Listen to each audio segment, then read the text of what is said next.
What's going on, guys? Styx here with the Token Minorities, bringing you week 1 of season 6 of the CPC. And this week we are up against John W. and his Indiana Keldeos. And before I get into the team, just a reminder that if you guys have not checked out the team builder, please do so. It will be linked in the description below, so you can get an idea for the mons that were brought, why they were brought, and the thoughts behind each moveset and EV spread, etc., etc.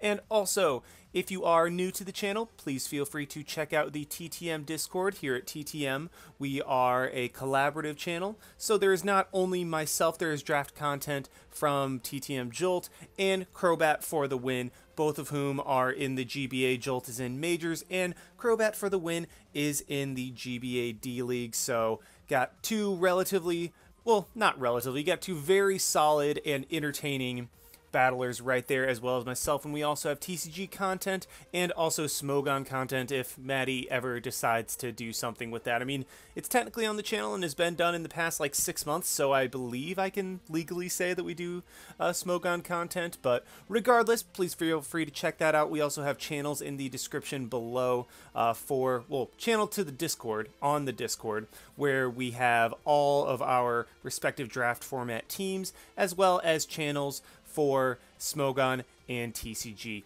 But anyway, on to the battle. Like I said, we were up against John W. and his Indiana Keldeos, and looking at his team, honestly, he kind of sort of just brought all the threats. I mean, you got the Cube, you got the Greninja, you got the Mega Aerodactyl, and unfortunately, he did end up bringing the Piloswine, which was something I was like, okay, maybe he won't bring it. I mean, to be fair, he definitely should have, and he definitely did, because that's a pretty solid answer to Tapu Koko, all things considered. But I was like, ah, darn it, he did bring it. He brought the Skarmory, and then he also brought the Manaphy, which was something that I was like prepared for, but I was like, okay, just crossing my fingers on this one, please don't bring it. On the bright side, he did not bring the Porygon 2 or the Tapu Bulu. Now, I was prepped for both of those. However, not having to deal with them definitely is something that is very, very solid, and is something that I'm glad that I do not have to worry about.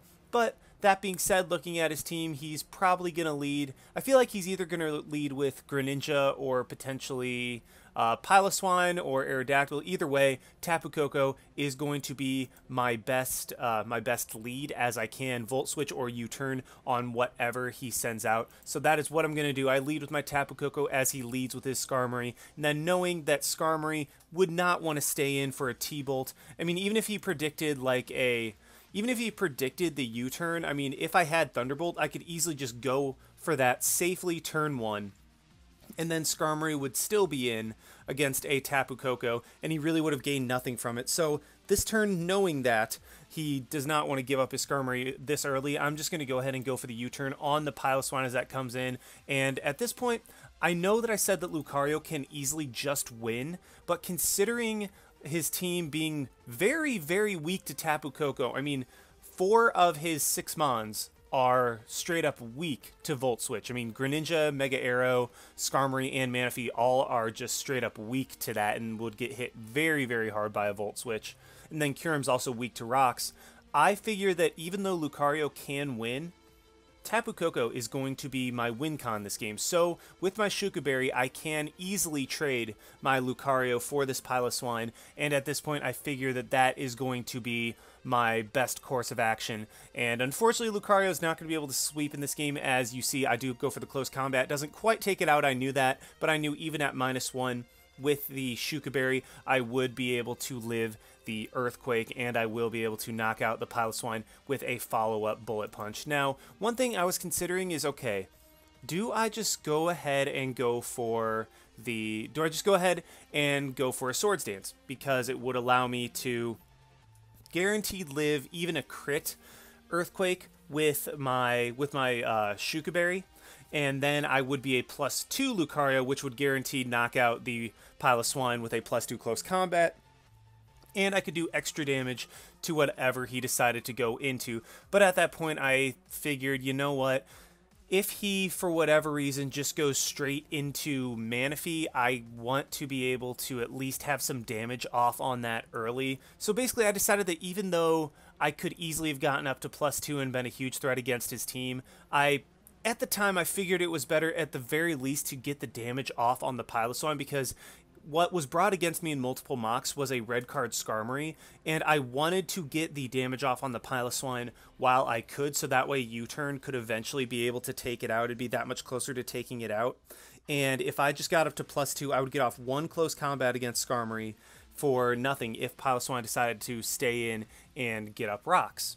So, I mean, I just took the damage when I could, got the close combat, and then I was able to finish off Piloswine with a bullet punch. So yeah, that thing is down. I can freely spam Volt Switch, but he goes into Greninja right now. I'm just going to go for the E-Speed, get some good damage off on it, as I know that a Water Shuriken will be able to knock me out, but he just goes for the Dark Pulse, and that is honestly fine with me, but it is Life Orb Gren. Now at this point, I'm just going to go back into my Tapu Koko. He has no electric immunity. I'm just going to go straight for the Volt Switch. He goes for the Water Shuriken, kind of wishing that I was hasty and not naive, but regardless, he only gets 2 hits, and I will be able to knock that thing out with the Volt Switch and go straight into my Necrozma, as it has the least bad matchup against what he could bring in. He goes into Manaphy, and at this point I'm like, okay, let's just scout to see what this Manaphy is. Gonna go get up my rocks. If he Tail Glows, I have Pidgeot and Tapu Koko for it, as he just goes for Scald, revealing that that's a bulky Manaphy. So I am just going to go straight into my Ferrothorn here, try to get a Leech Seed up, and at this point I was like, okay, I have a feeling that he is going to get the burn on this Scald. I kind of had just like that feeling in the back of my mind that I could go for Power Whip and get a ton of damage off on this Manaphy, but I just feel like he is going to get the burn with Scald on the first try. So instead of Power Whip, I'm going to go for the Leech Seed, and lo and behold, he gets the burn first try. So, I mean, that's really, really annoying, especially because Gyro Ball will probably not be able to OHKO, Kyurem, or Mega Aerodactyl at this point, and also I'm not able to Power Up the Manaphy, so that really does suck that he got the burn on the Ferrothorn immediately. But that being said, now that Manaphy is +1/+1, very glad that I have my Swampert, because I can just go into that, roar the Manaphy out, as it will not be able to set up any further. I can use Leech Seed to, well, not really get back recovery, as I'm going to be roaring him out. But this is why I'm glad I have Roar on Swampert, and he gets the burn immediately on Swampert too, which cancels out my lefties, and I'm like, okay, that's annoying. Stop it. But he goes into his Aerodactyl. That's great because it gets some damage off on it, meaning that it can't just come in as easily on Hurricane anymore. And instead of going for like a Roar or something like that, I'm just going to go straight for a Scald, see if I can knock that thing out if he tries to stay in. But he makes a smart play, goes back into Manaphy, and not playing around with this Manaphy at all, I'm going to Roar once again. Maybe he goes for Rest, maybe he goes for Calm Mind. And what would have been kind of cool is if he did go for Rest right there, and I would have roared him out, he would not have had the ability, well, he would not have had Hydration kick in. Like, Hydration would not have kicked in until the end of the turn. So, roaring him out, he would have still been asleep. And so had I kept him asleep, he would have to try to come back in. And if he was asleep at this point, as I brought in Skarmory, I would have just roared once again, as his play would have been to try to go back into Manaphy with 1 turn of Rain left in order to get the Hydration.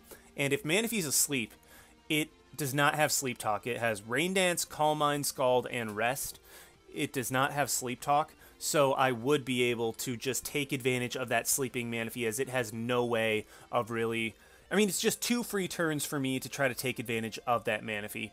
But regardless, Manaphy did just go for the Scald, got some good damage off on me. Swampert is now low. However, I do have... Basically, Swampert's done what it's needed to do. It prevented me from getting swept by something, and now I can just go straight for a Scald on the Skarmory, see if I can get it kind of low, see if I can get a burn, as he does just go for a Spike. Now, this does a ton of damage to the Skarmory. Unfortunately, I don't get a burn, and that Spike's going to be a little bit annoying, but it's actually kind of nice because it's only to my grounded mons and not to my Mega Pidge, which could potentially take a hit from something maybe. But that turn, I'm going into my Tapu Koko. I mean, it was kind of risky if he wanted to Brave Bird, but I figured, okay, I'm low. Scald only did as much as it did last turn because the rain was up. He was probably just going to go for a Roost in order to be able to only take 40% from Scald this coming turn. So that's what I ended up doing, just going to my Tapu Koko, caught him on the roost. Now this is a free Volt Switch, whatever he wants to go into. I mean, Skarmory, Aerodactyl, and Manaphy will die. Kyurem has to come in on rocks, and I will take that every single day of the week. Now I go for the Volt Switch, that tells me that this is offensive Kyurem, but I mean, that's really nothing new. I mean, it told me it's not AV, which is something, but it really didn't tell me anything particularly useful other than, okay, it's offensive Kyurem, it's not a defensive or assault vest Kyurem.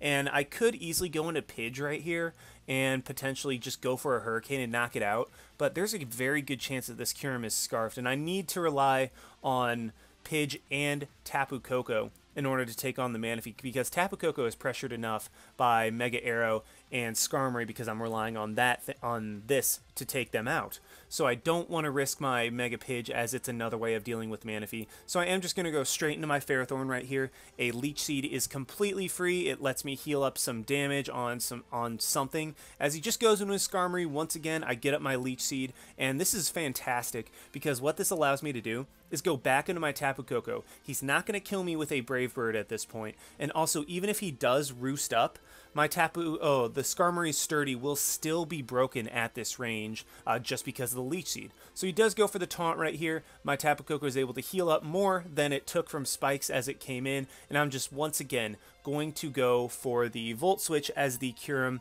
comes in, and once again, don't know if this thing is Scarfed, but I do know that it cannot come in anymore. So I'm just going to go back into my Ferrothorn and rinse and repeat what I did last time. Fire off a Leech Seed, see what happens, as it does reveal to be Z Kyurem. And I mean, it was really obvious that he was going to bring Z on Kyurem, as I don't have an Ice Resist on my roster.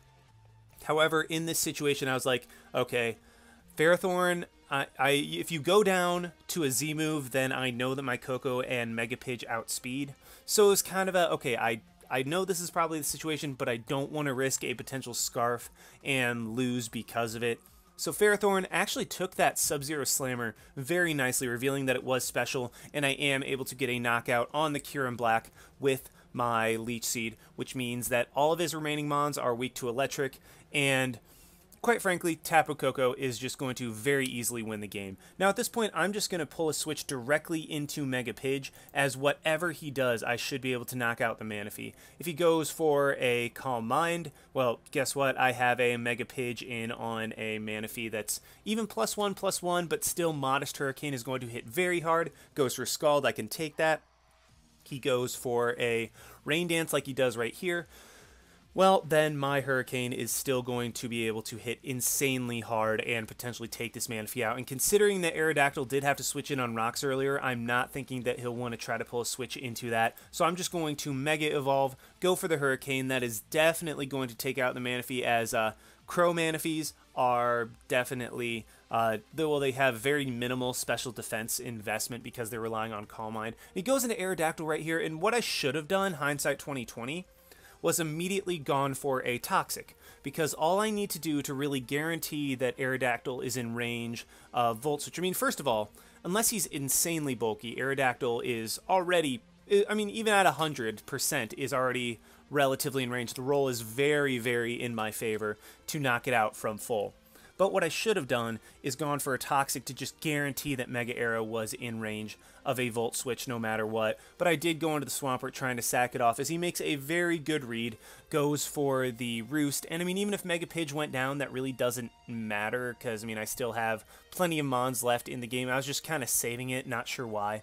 But Swampert does get sacked off. I am going to go straight into my Tapu Koko right here. And this is where I was kind of wishing that I did have the Thunderbolt, because that would guarantee knockout the Mega Arrow, but as you can see, it's still, Volt Switch still does the job anyway, and then seeing that Rain is going to be running out, I'm going to go straight into my Necrozma. Necrozma hasn't done much this game. Actually, it's done quite a bit, all things considered, with the rocks putting in the work against Kyurem, and it is going to get the final KO of the battle by going for Heat Wave onto the Skarmory, and we are able to take a 4-0 victory in the first week of the CPC. So yeah, that was a very good game. I mean, I know it ended up being a 4-0, but that was a lot closer that was a lot closer of a battle than it looks like on paper. Because I mean, Manaphy was a calm mind away from beating me. If I did not have Roar, I think that I probably would have just lost to it at that point. Greninja was a gigantic threat. I'm really, really glad that I decided to trade my Lucario for his Piloswine early on. And honestly, if I was him, I would have taken that trade because Piloswine is kind of it's a good mon against my team, but it's a relative non-threat given the fat that I have. So if you could have told him that he would be able to trade his Piloswine for what was probably the biggest threat to his team, I mean, he just did not have switch-ins to Lucario, I can almost guarantee that he would have been like, oh yeah, I would definitely take that. So I mean, I can understand his plays. In my opinion, that was actually a good play. It just so happened that my game plan was revolving around taking out the Piloswine early on, and then Tapu Koko was able to put in the work late in the game. So yeah, thank you guys so much for watching. Hope you enjoyed. Like, comment, subscribe, all that good stuff. And this is Styx signing out. Why not? See you guys.